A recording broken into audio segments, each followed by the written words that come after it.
ఇది కాంబినేషన్ అనే దానికంటే ఇలాంటి హెల్దీ అట్మాస్ఫియర్లో ఇద్దరు కలిసి ఉంటే ఒకరికొకరు ఉండాలని. ఇది ఆర్టిస్ట్ అయినా ముఖ్యంగా హీరోలకి ఆర్టిస్టులు అందరికీ వర్తిస్తుందండి, అలాంటి టెక్నీషియన్స్కి అందరూ. ఎందుకంటే మనంతా కుటుంబం. ఇప్పుడు మీరందరూ ఉన్నారు, మీరెవరు మా కుటుంబంలో భాగస్వాములు. మనందరం ఒకటే. అందరం ఎవరెవరు ఏవి ఉన్నా కూడా ఇక్కడికి వచ్చేప్పటికి అంత సిన్సియర్గా వర్క్ చేస్తాం. ఇండస్ట్రీలో ఉండదు కదా, ఎక్కువ శాతం ఉండదు కదా. ఇందులో భాషలో తేడాలు, మాటలు, ఎక్స్ప్రెషన్స్లో వస్తే అదొక ఆర్గ్యుమెంట్. ఇది వైరల్ అనేది, ఇది ఈ ట్రెండ్ ఏమిటో ఇది నాకు నిజంగానే నాకు పెద్దగా అర్థం కాదు కదా. బట్ ఒకటి మాత్రం నమ్ముతాను, మనందరిది ఒకటే కుటుంబం.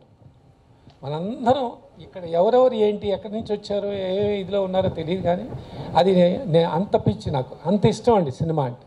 సో ఇప్పుడు మీరు అన్నట్టుగా ఆ రిలేషన్షిప్ నిజంగా నాకు హ్యాపీగా ఇవాళ 3వ సినిమా చేయటం. హ్యాట్రిక్ సినిమా 100% అవుతుంది. నేను హ్యాట్రిక్ పదాలు వాడినా అన్నీ ఎందుకంటే చూసి చెప్పండి, మీరు చెప్పాలి, మేం కాదు అని అంటేనే అట్లా మాట. చాలా మంచి సినిమా అవుతుంది. హ్యాపీ ఇట్లాంటి రిలేషన్షిప్ మెయింటైన్ చేస్తాను. థ్యాంక్ యూ రూప గారు.